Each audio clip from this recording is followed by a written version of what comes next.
Well, Brad, that was it. Wasn't that cool? Indeed, as always. As always. I forgot to run this little clip.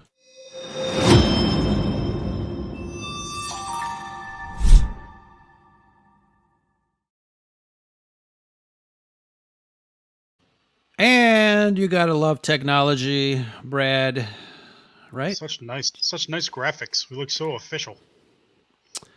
I'd like to think so. Um, Welcome, everybody, to another edition, a live edition of our Mando Weekly wrap up. Across the stratosphere, I see Brad, my co host, sitting comfortably in his home. Brad, how's it going? It is going pretty well. We had one of the probably best episodes of Mando this week. Ready to get going, start talking about that. But how was your Thanksgiving? And your Padawan had a birthday, right? My Padawan had a birthday, 16 years old. Thank you for asking. I had to work on Thanksgiving because news is 24/7, brother. But yeah, we had a little celebration on Saturday. His birthday was on Friday. He wants to build a gaming PC. He's made his parents really proud, so with grades and everything. So we are building a gaming PC for him, and well, he's gonna. I'm gonna help him build it, so that'll be really cool. Yeah. But I guess we have to start this show off on somewhat of a somber note. We just got the news today, the sad news today that film legend, just a good human being, and Darth Vader himself, David Prowse, passed away yesterday. He was 85 years old. And I know Vader is your favorite character. You said it many times. So what did David Prowse mean to you? Yeah, it's sad news. The death of Dave Prowse, as you said, he passed away in a London hospital. Finally, the family has yet to release what he died of, but I think he retired back in what is it, 19 or 2016. But yeah, Darth Vader, man, it was a shock. I know he was ill, and I think I knew it was coming. Quick story. George Lucas gave him a choice when he was being cast in Star Wars to play the lovable Wookiee Chewbacca or the menacing bad guy, Lord Darth Vader, the Dark Lord of the Sith. And Mr. Prowse said that his choice would be an easy one. He selected Vader because, I'll quote, you always remember the villain. And we certainly do, and we certainly will remember Darth Vader and David Prowse for the ages as one of the most memorable villains in cinema history. Uh, we thank him for his legacy. I do have one or two collectibles that have been signed by him, and everybody asks what would be the one thing that you would grab from your collection if your house was on fire. His signed mini helmet would be definitely one. I've said it before, so rest in peace, Mr. Prowse, and may the force be with you. What about you? Well, I'll tell you what. When if you ask most people, what's the first thing you think of when you think of Star Wars? I think Darth Vader will probably get at least 90%, even more than Luke Skywalker. He made that character. He had his struggles later on with Lucasfilm, and all that. But all that aside, he was a very good human being. He even did some work back in the 70s to, I think there was a lot of traffic deaths that they had over there in the UK. And, he was on some commercials to help bring those down with new sign postings and things like that. And, so just, I guess Gentle Giant, uh, you know, him, Peter Mayhew, they were both just fantastic human beings. Yeah, definitely we'll remember him and the work that he did. He made Darth Vader. So, as you said, may he rest in peace. Yeah, he his character during that campaign in England was the Green Cross Code Man, and of that role, he says that was his proudest achievement working, educating kids on safety while crossing, and obviously not living in England. We don't know. We haven't really seen those on TV, but again, gentle giant. He says that, and obviously Darth Vader, but that is his proudest achievement, working with kids and educating them, and creating a legacy for them as well over there. So yeah, kudos. Rest in peace, sir. Absolutely. So yeah, we got a lot of people in the chat. Thank you for joining us on this Sunday night as we record.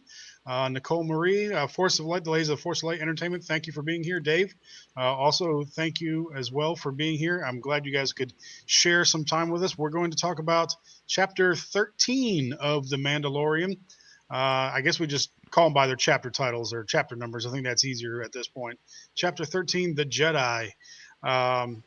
And I promised everybody on Twitter I'd be dropping a theory here, and I will. I gave a little bit of a teaser, if you were paying attention, about an hour or so ago on Twitter, what that theory might be regarding the child, but we'll get to that in good time.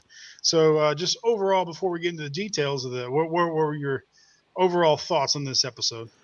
Yeah, I can't wait to get into it. But I tweeted a couple of minutes ago, right before we started, that you must be doing a little happy dance because one of my theories, just right out the window, first couple of minutes of that episode, my theory went right out the window. If you guys remember from last time, I had posed the theory that we won't get to see real fast. Spoilers, obviously. We're live today. We are hoping that everybody has seen the episode. If not, we'll give you a moment to go back to Disney Plus and watch it. But we are talking spoilers. So one of my theories, if you all remember, is that I didn't think that we'd see Ahsoka until the very last episode, and maybe towards the end of that episode of this season. I think I was kind of thinking that in between season, in between the new season, this season and the next season, that we would have a lot of speculation to do on everybody's shows. Would be talking about Ahsoka Tano and how we're going to see her. But man, right off the bat, we get some Ahsoka Tano action, and I am all here for that. I did not expect that, and I loved it. Yeah, I'm just glad that for once you were wrong. Yeah, I wrote that in the show notes. He's like, what's this all about? Hey, yeah, he's wrong for once. I've been wrong on every single theory. So take my theory tonight with a grain of salt. But I think I might be onto something this time. Did you think visually that this one thing I did have somewhat of a problem with visually, this one was maybe a little bit too dark. I know that was maybe supposed to be the juxtaposition, maybe with her lightsabers and that sort of thing. But do you think overall it might have been too dark, or is that just me? It reminds me of a question during the whole Game of Thrones debacle when people were trying to figure out if that battle, one of those final battles, was too dark, or if people had their Yeah. TVs kind of adjusted incorrectly.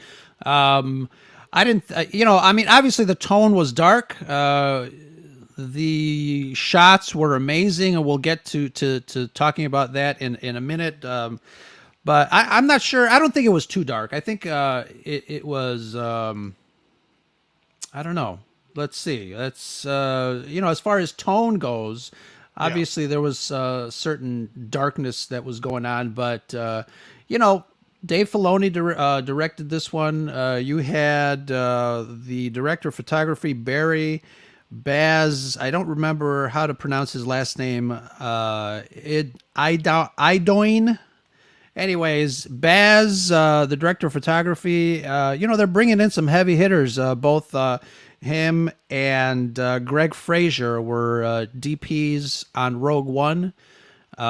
So they know how to light. They know how to do their thing. I can only imagine how they communicated with Dave Filoni, him and Dave and Baz. I would love to see those drawings. As far as how they communicated, how to set up shots, how to light them. But I think they did a fantastic job. Was it too dark? Back to your original question, I guess. I don't know. I kind of like, a dark, moody Star Wars, for me anyways. People People have problems with the Dark Knight because it's too dark and somber, but that's how I like my sci-fi and my fantasy. Yep, we'll get into the details here in a minute, but I want to talk about some cameos. They have been loading it up. I mean, cameos have been their thing since season one, episode one. We had Michael Bean this time. I love him from everything he's been in Terminator, Sure. Aliens, and so it was good to see. Like when I first saw him, I was, is that him? But I was like, yep, that's definitely him. You can tell by his mannerisms and his voice. Great to see him in action. And I wanted to get your thoughts on the magistrate, Morgan Elspeth. Want to talk about her, actress? Well, that's funny because in my notes I said, getting back here to the final to the main story here, we find that Ahsoka is after some information from the magistrate, Morgan Elsbeth, probably the most normal Star Wars name I've ever heard. Right. Uh, but I think she was fantastic. We'll get into who she might be, a little history on her. But if people in the chat, if you did not know, that is Bruce Lee's goddaughter. She is a filmmaker and a stunt coordinator in her own right, and it was really great to see her. Obviously, we'll talk about it when we get there, but that fight towards the end was amazing. Someone brought this to my attention. It was Jessica from Dark Saber Light podcast. They were talking about how her character, the markings on her forehead were. Let me see if I can remember this. An interesting. Hold on a second. I just lost it here. Ming Po. Does that ring any bells to you? No. Ming Po. So that was a theory dropped from Reddit regarding check out Clone Wars, and I think there was an episode where the Mandalorians, decimated those people, and here we are with someone that may or may not be part of that group.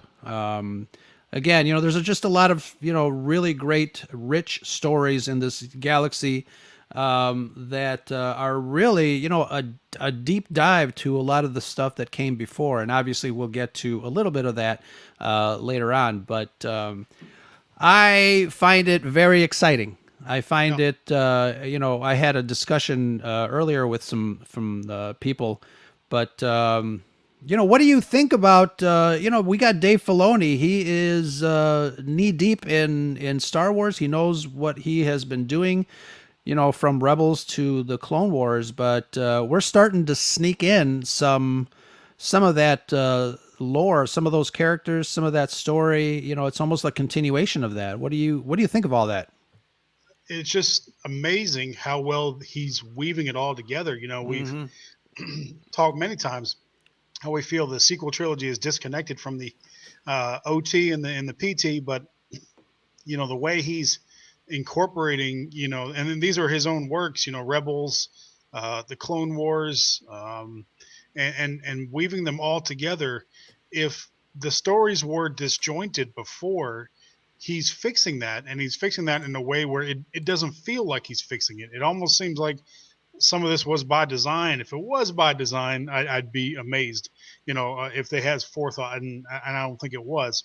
But he's making it feel that way, and so it's great. And we're back to where we should be, as you and I said from when we started this podcast. We're back to where we should be, where we're just Star Wars fans discussing theories on who is this, and where do they come from? What is their story? What's going to happen there? And that's where we should be. When Star Wars fans are bored, that's when they start bickering and fighting and infighting. So we're back to theorizing again, and I think that's what drives this industry. So yeah, I'm happy about it. Absolutely, especially when everybody and their grandmother has a Star Wars podcast. I was fortunate enough to have a little time and join the ladies over at Force of Light Entertainment earlier today. Great podcast, great discussion, and everybody in the discussion too had some really, really great points. I love it. I love the fact that we're able to do that, and give me more. Give me more. Yep. This is fantastic. So as we said at the top of the show, You were wrong. We saw Ahsoka right off the bat. So what'd you think about Rosario playing Ahsoka? What'd you think about Ahsoka's look, her fighting style, the lightsabers? How do you think Rosario delivered in this episode? I was completely satisfied, and actually, I didn't think about it too much as far as anticipation went. One, because I didn't expect to see her right away, but two, one of the episodes that you didn't join us on a long while ago, Alex and I talked a little bit about Ahsoka. And we had this discussion about this is even before we even knew that Ahsoka might be coming into the Mandalorian, but we obviously had our fears about the character coming in and looking too cosplay-ish. Her look is very unique. We are all obviously all used to the way she looks in the cartoons. And, I'm not going to lie, I was a little worried, but honestly, her mannerisms, her fighting style, and I'm talking about the live action version now that we see in this episode.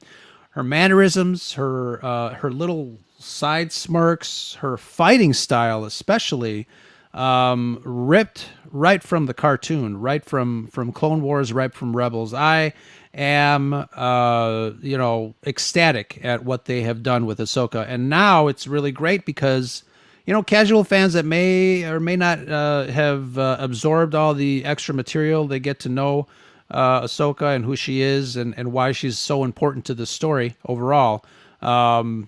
It's great to obviously to be one of those Uber fans that have known Ahsoka from the beginning.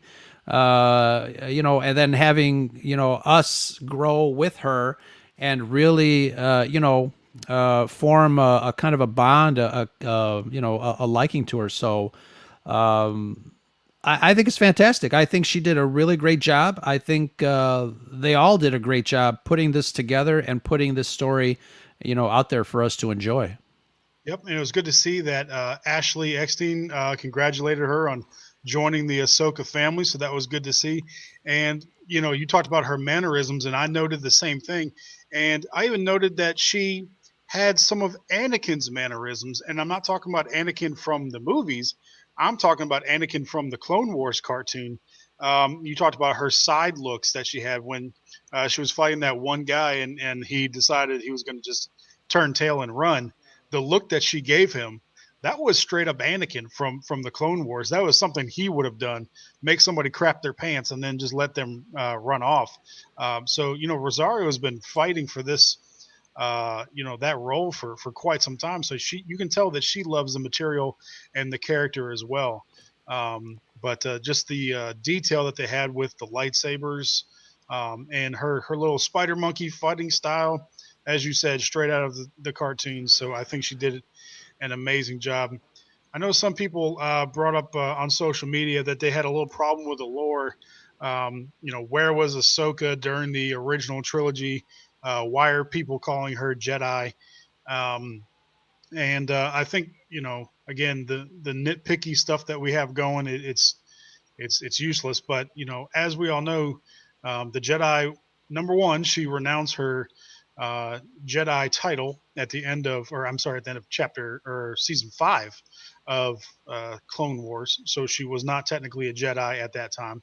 And as far as why they call her Jedi, I responded to somebody on Twitter.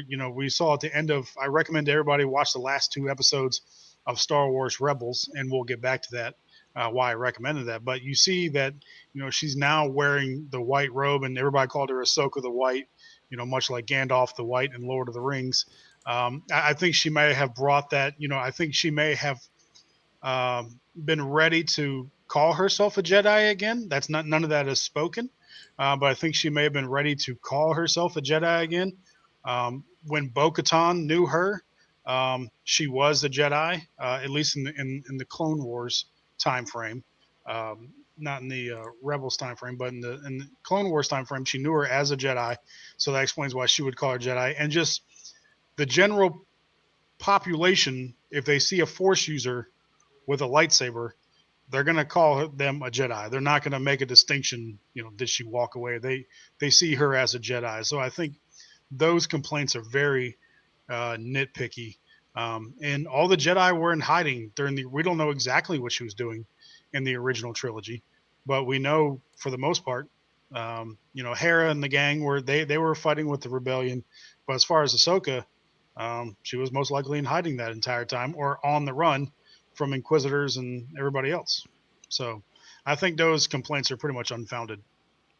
Yeah, I just put up a comment from Phoenix Nightflame. I hate the argument about Ahsoka not appearing in the OT. Did they complain when in the EU they brought back a bunch of Jedi in the post Endor era?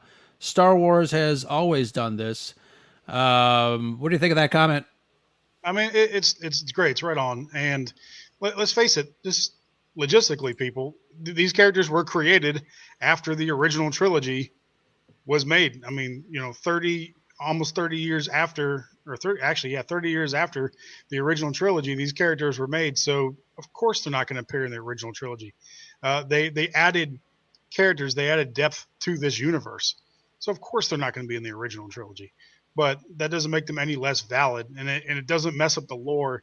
There was, as someone who's studied this for years now, there's nothing in this episode that disturbed the lore at all, as I see it.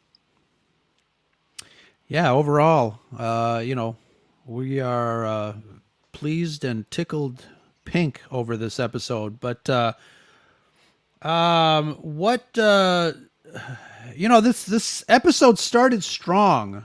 Yeah, I've seen a couple of complaints now, really, about how Ahsoka is going around killing these people. But Michelle and Natalie, our Red 5 Network sisters, did mention that these Ahsoka was trying to get some information and try to get to free these villagers, et cetera, et cetera. These were bad people. And like you said, I mean, she doesn't identify herself as a Jedi, and she was on a mission, whatever mission that was, to get that information. But again, somebody mentioned it. I think Dr. Ravencourt here, James, was talking about how Star Wars fans are gonna Star Wars fan. yeah, But tongue in cheek, I think it was a very powerful introduction, even for some casual fans that don't know who this Ahsoka person is. Obviously, for us Uber fans, it was fantastic. I mean, again, I can't stress it enough. Ripped from the Clone Wars, her mannerisms, her fighting style, and cinematically, the way that they shot that was pretty intense and amazing. yeah. And I like the first person view from Yeah, from her perspective. I thought that was amazing. Um, and yeah, I think Jedi have always used the phrase "knowledge and defense" a little liberally. When it's amazing what the Jedi see as defense, but I think that's what she was doing. As you said, she was, working for the villagers. But we got that nice fight scene, the introduction between Mando and Ahsoka. We found out that Beskar definitely does stop lightsabers. That was interesting yeah, to see. that But was of really course, cool. yep, she was immediately attracted to the child. We can call him Baby Yoda for the last time. And we got to see them communicate. So, what are your thoughts on Grogu, as we know him? It's good to say his name, Grogu. Yeah. So before that, it's monumental here. Michelle's getting a little salty. Ahsoka freaking Tano for sure, absolutely. Um, but it's interesting. I again another surprise. I didn't realize that they were going to drop that name for the child this soon. I wasn't expecting it. So I again people complaining about the name. Whatever. That's his name. Deal with it.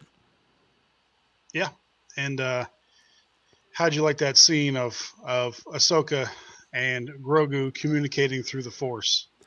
I think that's great. I think there's a lot to unpack during this. Obviously they're communicating through the Force, as you said, but there's some other stuff that is happening there.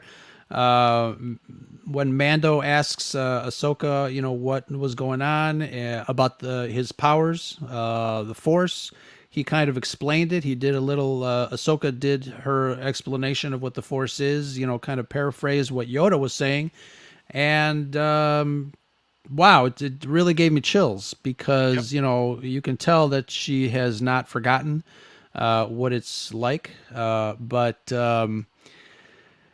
you know, Din Djarin is learning who this Jedi, who this sorcerer is, at the same time as maybe some casual fans who have not known Ahsoka from the move or from the from the cartoons and shows like that. So it's really fascinating. One thing that really interests me whenever it is brought up, especially in this show, because we are post Return of the Jedi, is when these characters talk about Jedi and the Force and all that stuff. So it's for me, it really piques my interest to figure out what people are thinking, what the general public are thinking, in universe about this post Jedi era.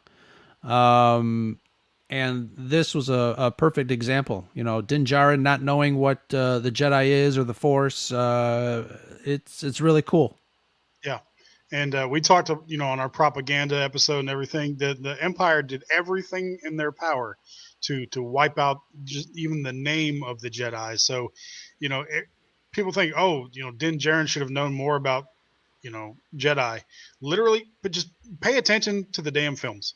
Like the Empire wiped all. You had Tarkin. You have very few Thrawn. You have very few people that knew anything about the Jedi, still living to tell about it. Anybody willing to speak publicly, there's nobody willing to speak publicly about it. So no one's going to know about the Jedi. But Dave in the comments here talk about, is this what Ahsoka's been doing? In the original trilogy, going from planet to planet and helping to free people. I think Dave's right on, and we saw that in the Ahsoka book. Mm-hmm. Even in that, wherever she goes, she can't help but help the people. Right. And that's why she had such issue with the Jedi to begin with. They were worried about these, protecting the Republic and all that.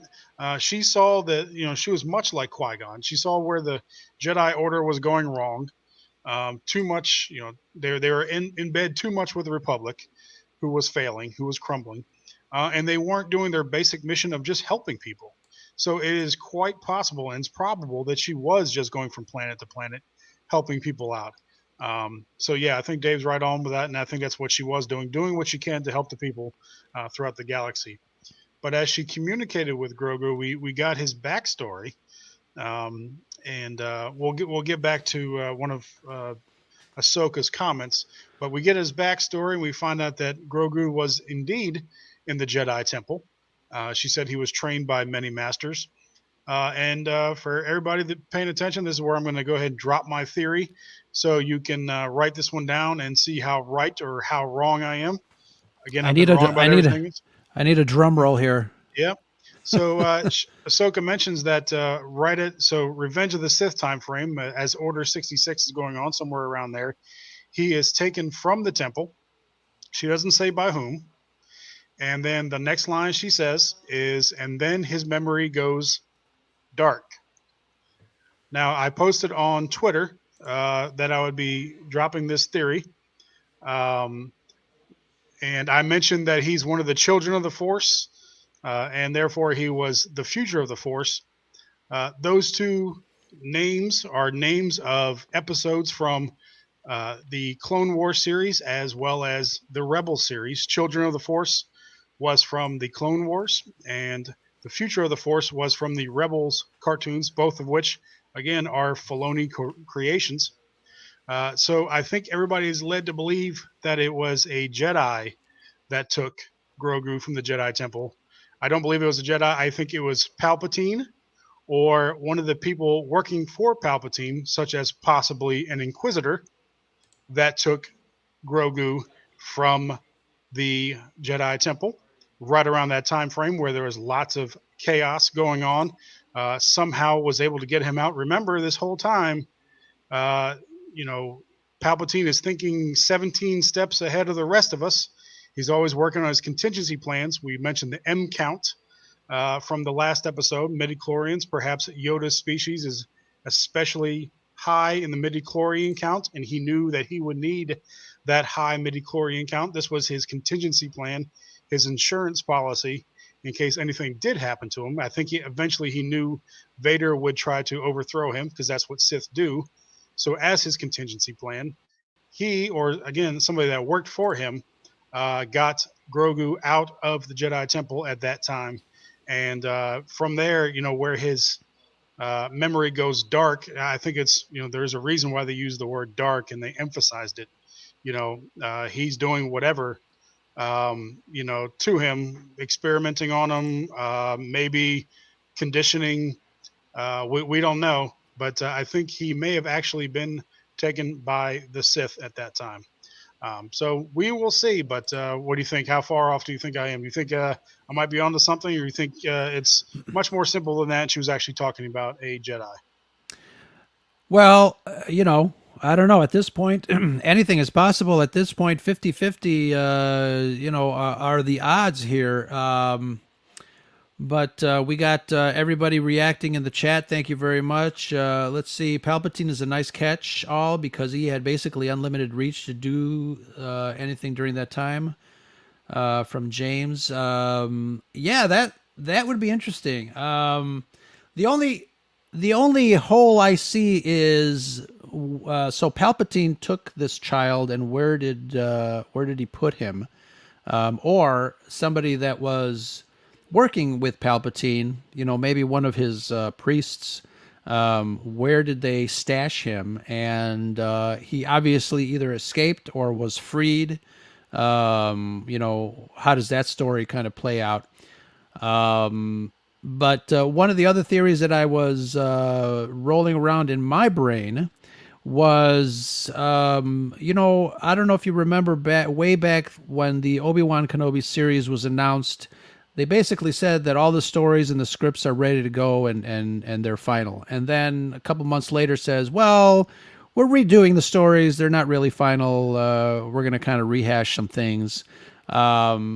I have a feeling that Dave Filoni went to the top Lucasfilm brass and said, "Hey, I got this idea. Since we're introducing the Obi-Wan Kenobi series, it would be really fantastic to shoot a couple of flashback scenes with Ewan and with Obi-Wan and Anakin, where they are the ones that actually hide this child and put him somewhere for safekeeping." And that is how we get introduced to the first episode of the Obi-Wan Kenobi series. I think that would be interesting. Maybe they hide him somewhere on Coruscant or somewhere far away. But again, 50-50, who knows? I think it's ripe for the picking. And like you said in an earlier episode, I mean, it's a great time to be a Star Wars fan because we can kind of speculate and figure out what some of our ideas are. Anything goes, as the song Yeah. says. And some people in the chat mentioned Jocasta knew she was alive at that time. She did escape Order 66.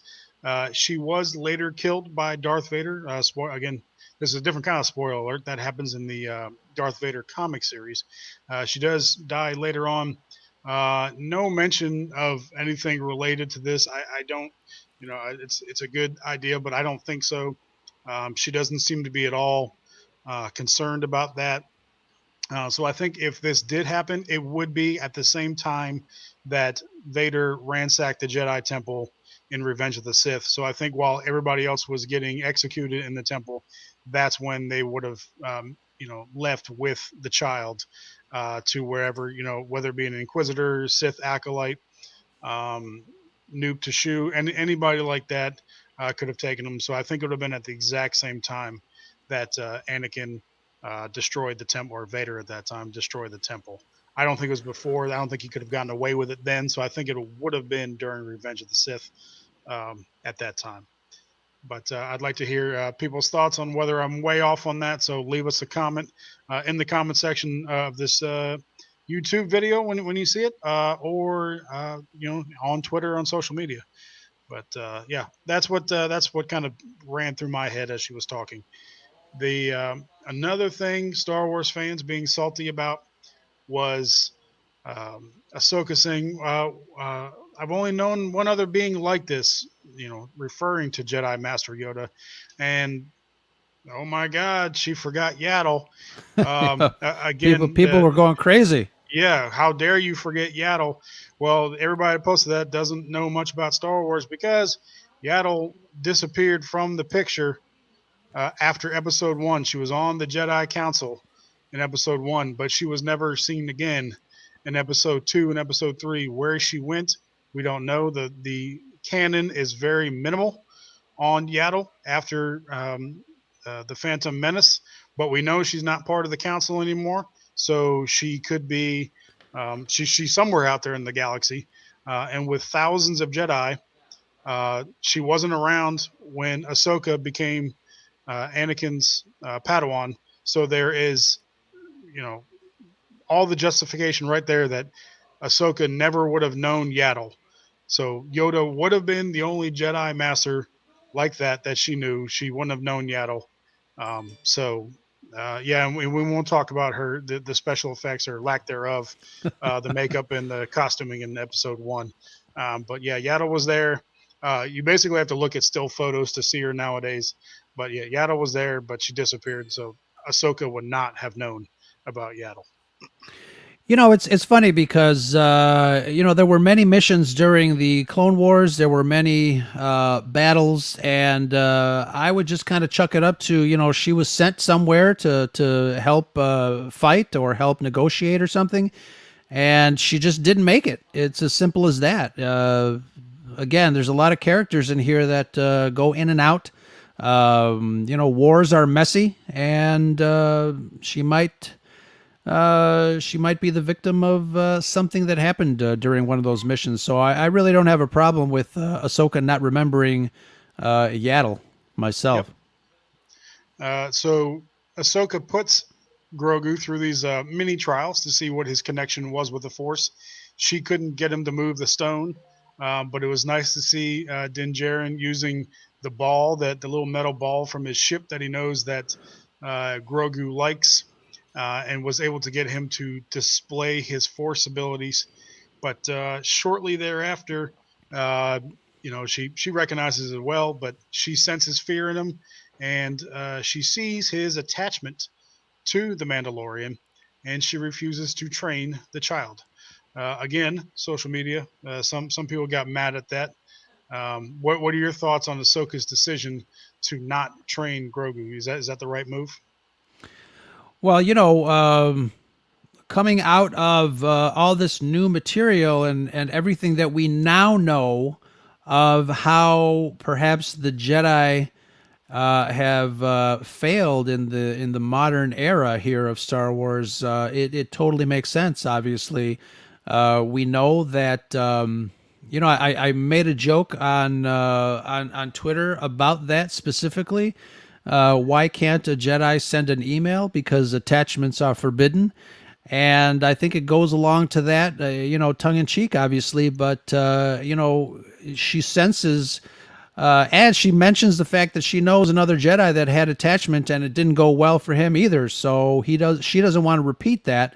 I think it's very forward thinking of the storytellers to kind of introduce that to say, really, when we train Jedi, they have to start from scratch without attachments. And, if Luke was too old to be trained, I mean, this 50-year-old, whatever species he is definitely too old, especially now that he has formed this attachment. It's interesting.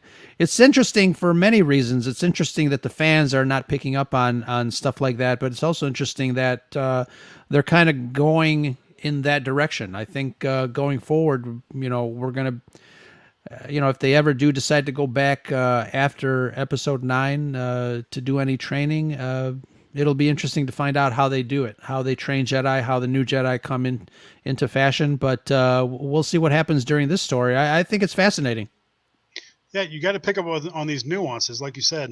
Dave Filoni has a deep understanding of these nuances, and he's going to throw those in there as he should. It's got to be noted that Ahsoka throughout the episodes says, I cannot train him. She doesn't say I will not train him or I refuse to train him. She says I cannot train him, which means it is she either it's beyond her capability to train this child as she sees him. So she doesn't just refuse; she says she can't, and there's a difference there, and there's a nuance there, and Filoni picks up on that.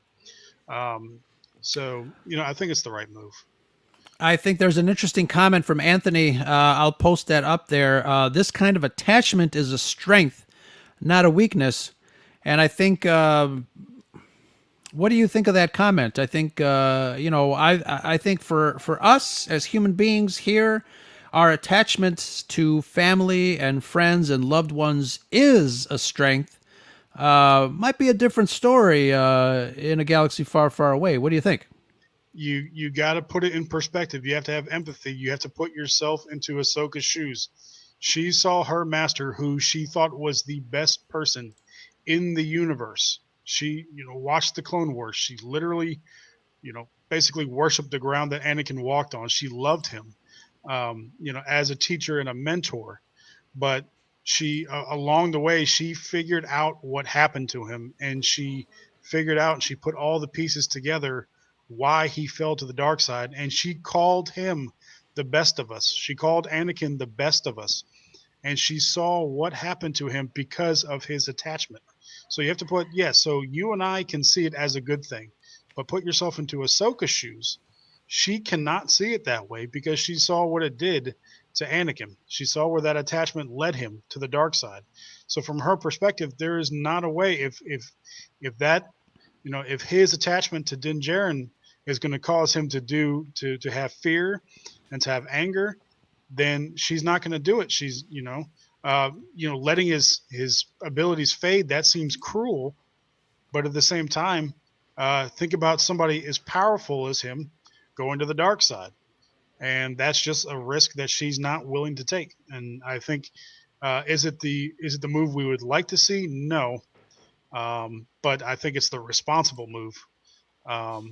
And it keeps the story going as well. And we'll get to that here in just a minute. So I think she made the right decision. And after that, they go and attack the village, the security forces there. We got to see HK-47 assassin droids in action. Again, they love some KOTOR in this show. I was gonna ask you about that. There's a lot of KOTOR references. There's a lot of lore that they are introducing. One thing that this show is doing really damn good is bringing not only the prequel material and things like that. They are bringing things in from Star Wars in all media, books and games and things like that. And again, I've said this before, the Star Wars galaxy is such a vast galaxy of potential as far as storytelling devices that it's great to see all this connected. I think, obviously the sequel trilogy tried to kind of connect everything. Didn't do a good job in my opinion, but these guys here on the Mandalorian show are really doing a smashing job, if I do say so myself.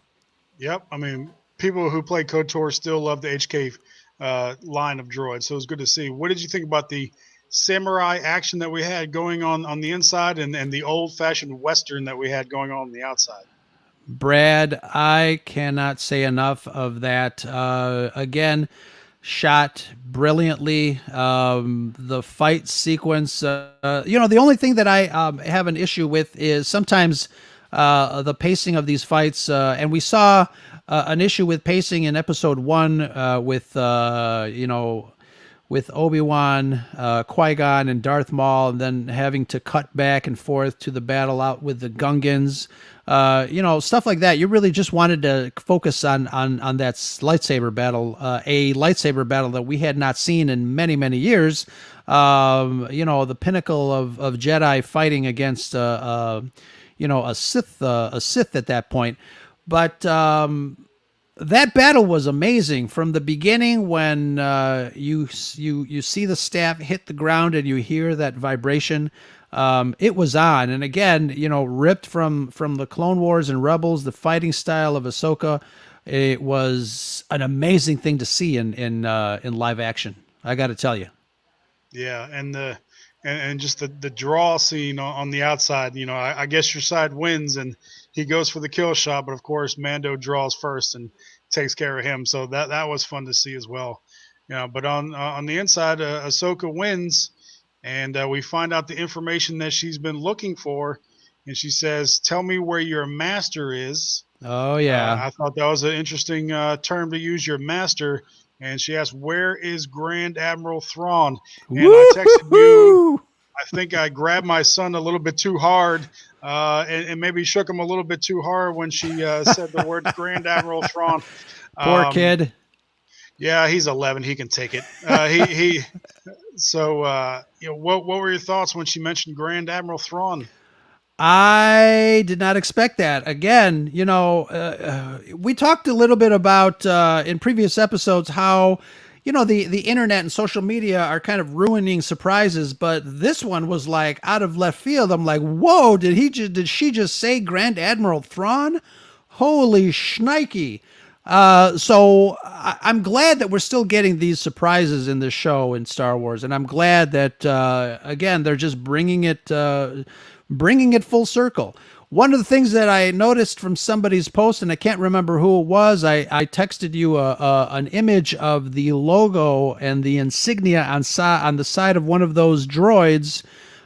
We lightened it up a little bit, and you can clearly see the insignia of the Seventh Fleet, and that Seventh Fleet obviously is has a relationship to Grand Admiral Thrawn.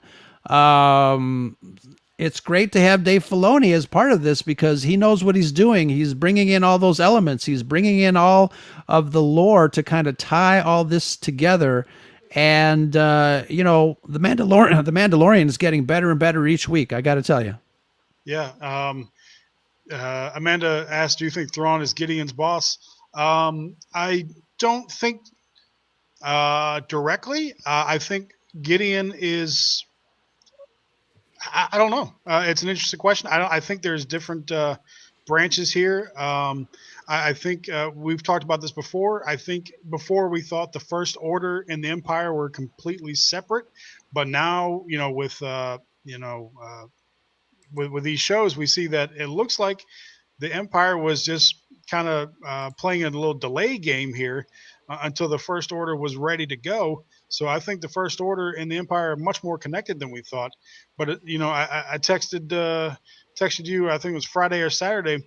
Do you realize that we could have the Thrawn trilogy, and I'm talking about the EU Thrawn trilogy, almost play out here on the Mandalorian, because now we're getting to the point where it kind of matches where Thrawn started at the beginning of the Thrawn trilogy, where he was a high-ranking member of the Empire, and then he disappeared, and then a few years later, he came back.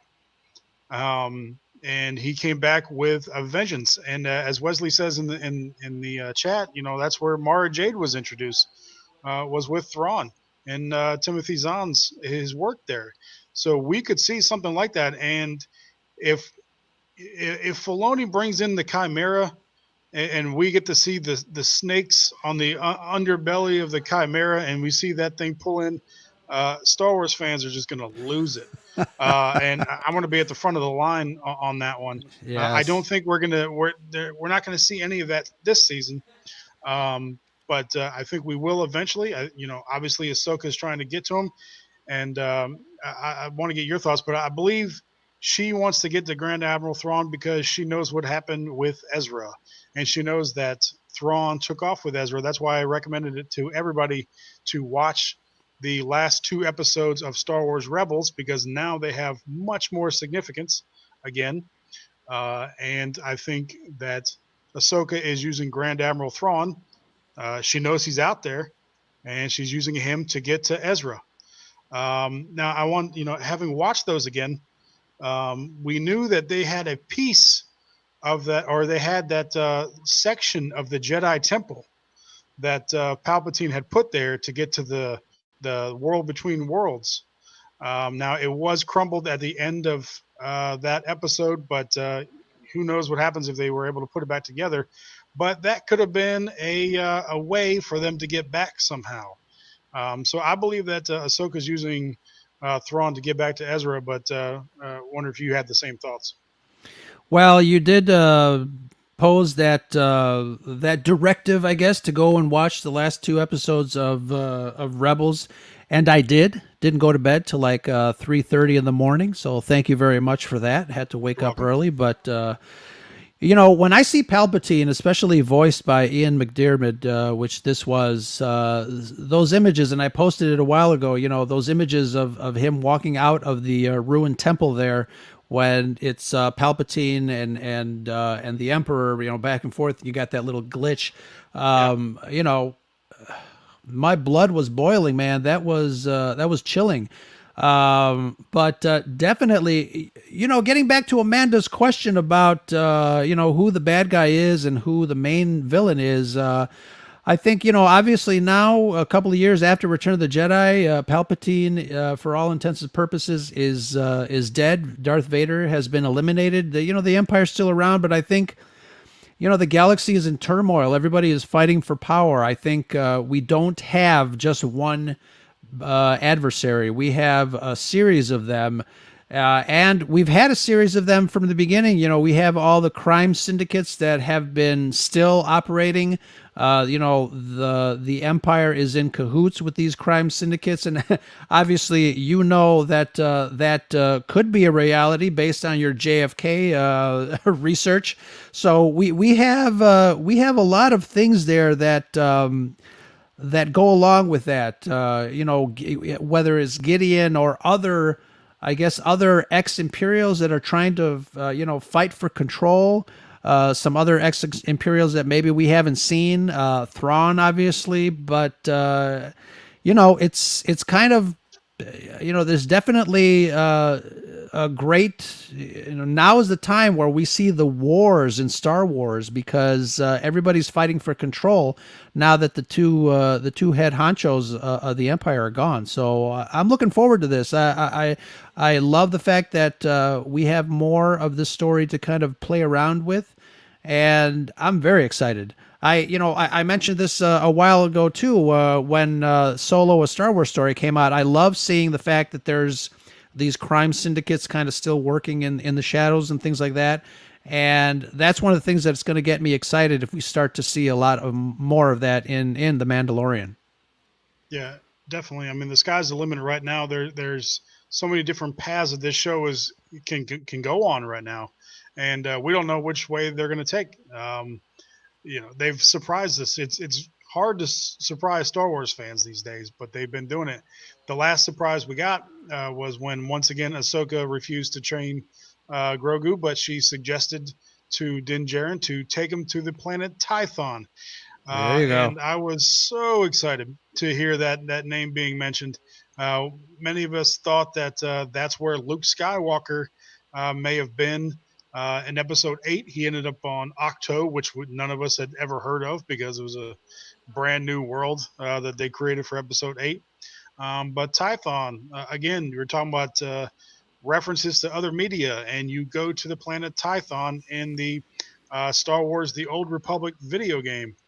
And that was, during the Old Republic times, thousands of years before, that was one of the most important planets to the Jedi. And she mentions to take him up to the mountain, put him on, I believe it's called the Seeing Stone, and have him communicate through the Force. I can't wait. We've seen Tython on a video game. I can't wait to see what it looks like using the volume on the Mandalorian. I think it's going to be gorgeous.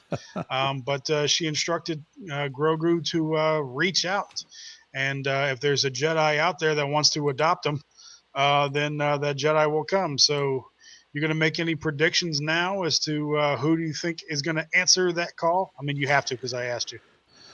Well, who can it be? Who's alive during this time that can sense him? I really, really would love it for it to be Luke Skywalker. I would love for Mark to come back at least to provide the voice. I would love maybe a de-aging. Obviously they've got the technology to do that. They've been doing it on the Marvel Cinematic Universe for a couple of years now. I think that would blow people's mind to be able to see Luke Skywalker in action one more time in some form or fashion. And if the next season of The Mandalorian is any indication as far as how exciting Star Wars fans are going to get, you would multiply that by 10 times if that were to happen. So, obviously, some folks in the chat are mentioning some other Jedis that may be alive at the time, but for me, it would be not only great story wise, but it would be phenomenal marketing wise for them to kind of bring Luke back in some way. Uh, I don't. I think I would die right on the spot. Yep. I don't think it's going to be Ezra because, I think Ahsoka is trying to get to Ezra through Grand Admiral Thrawn, unless she's trying to seek him out for another reason. But I think that's why. So I don't think it's going to be Ezra. I don't think it's going to be Luke because if it's Luke, then the show is Luke is Luke Skywalker That's at true. that point. But we said Um, that too. We said that too in a previous episode that if they start bringing in all these favorite, characters, that it's going to turn into the Ahsoka Tano show. It's going to turn into the Boba Fett show. But so far, they're in here, and we're still interested to see what Din Djarin does. So never say never. Yep. Somebody mentioned Sebastian Stan. That's the name that's been going around for a couple years now Yeah, as a de-aged Luke.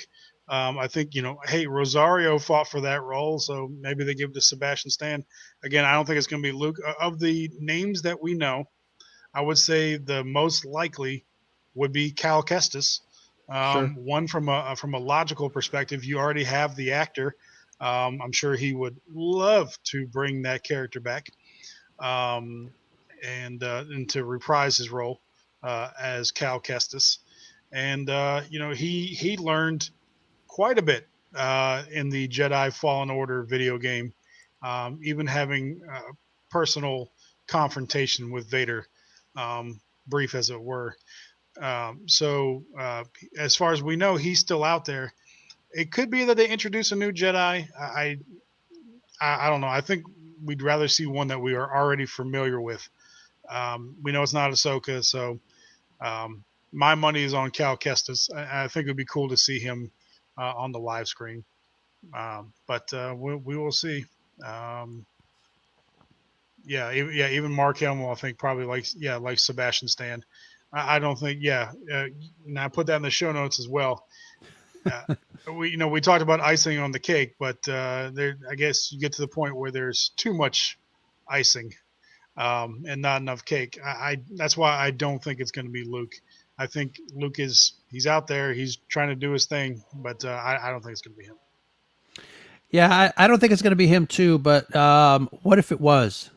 How exciting would you be? How excited would the fans be? I think after obviously certain aspects of the sequel trilogy where we didn't get Luke for one last final time as a Jedi Knight, relatively speaking. But I think.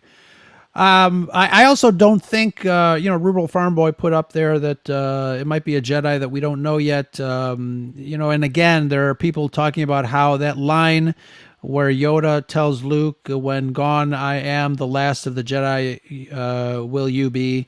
Kind of is watered down now that there's just like Jedi's all over the place. But again, it doesn't really concern me. Like you said, I mean, Jedi's they went in hiding.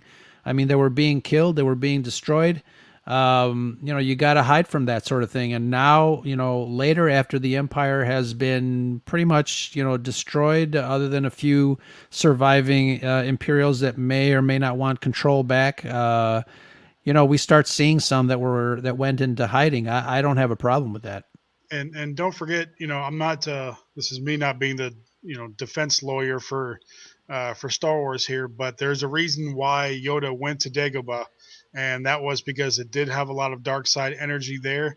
So it is quite possible he was just not able to reach out and find all the Jedi that were out there. A lot of them, as she said, he hid his powers to survive over the years. So to a certain extent, Obi-Wan and Yoda most likely did the same thing during that Sure. time. So they would have had a weak, if any, connection to Jedi across the galaxy. So that's a good, if you need a canon justification as to why he said that, I think that would be it. And we'll find out what Obi-Wan was doing as he was hiding away on Tatooine or wherever it is that they take this story. So that's pretty exciting too.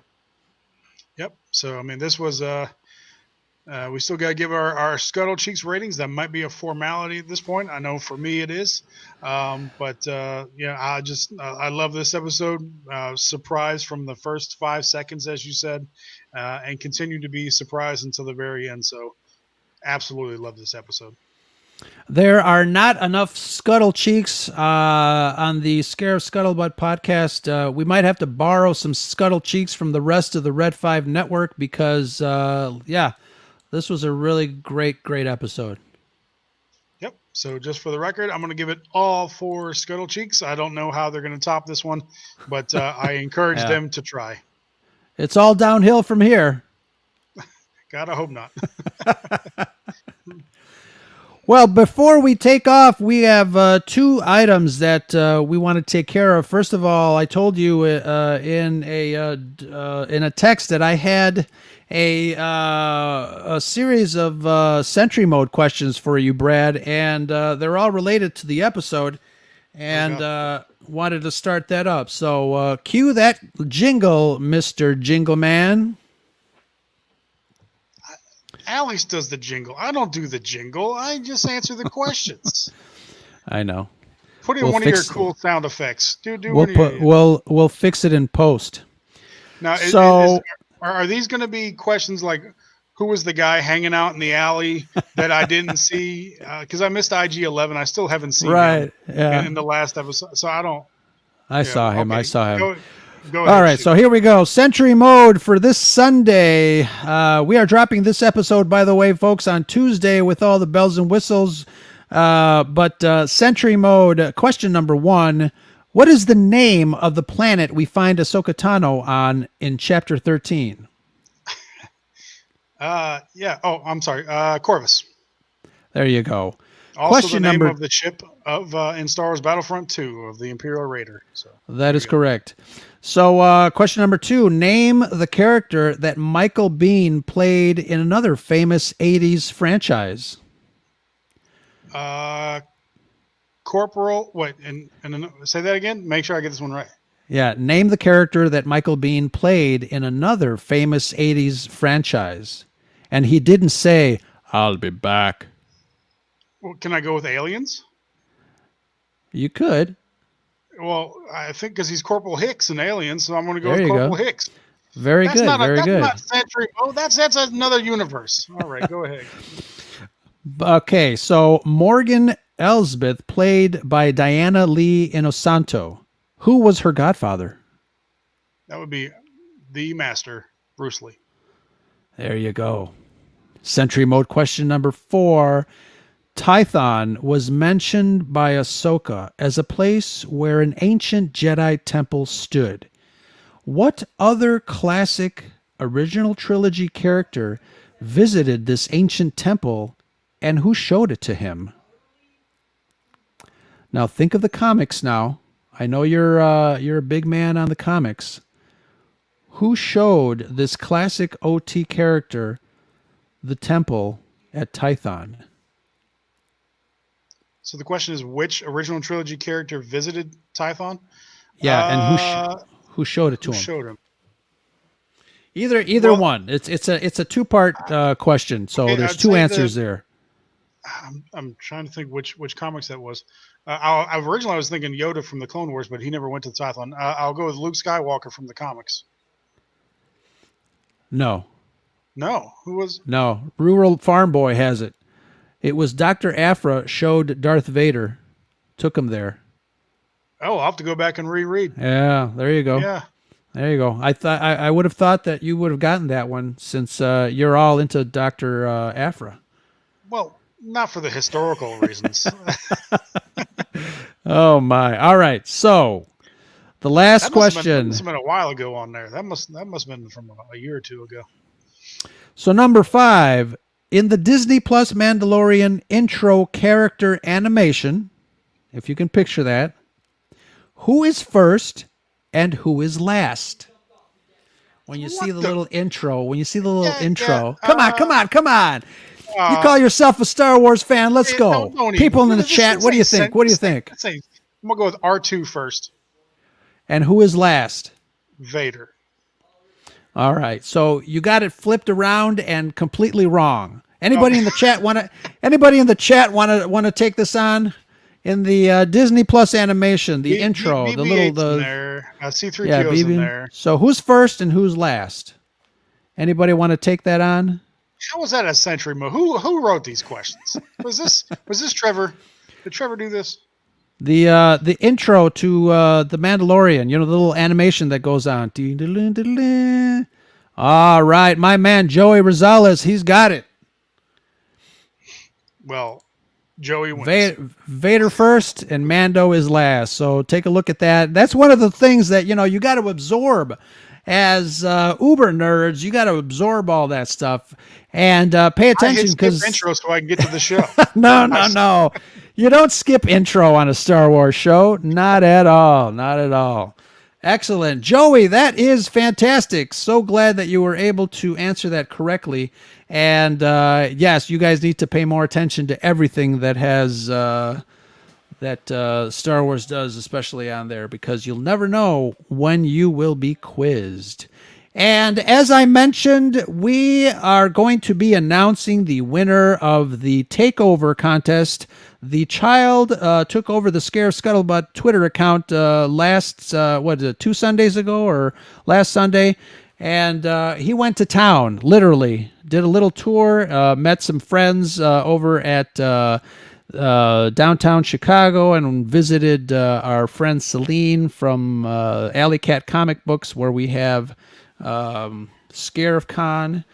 Wonderful people, but we asked everybody a question in our last episode, and when we drop the this episode in podcast form on Tuesday, we will announce the winner, the 2 winners of that takeover contest.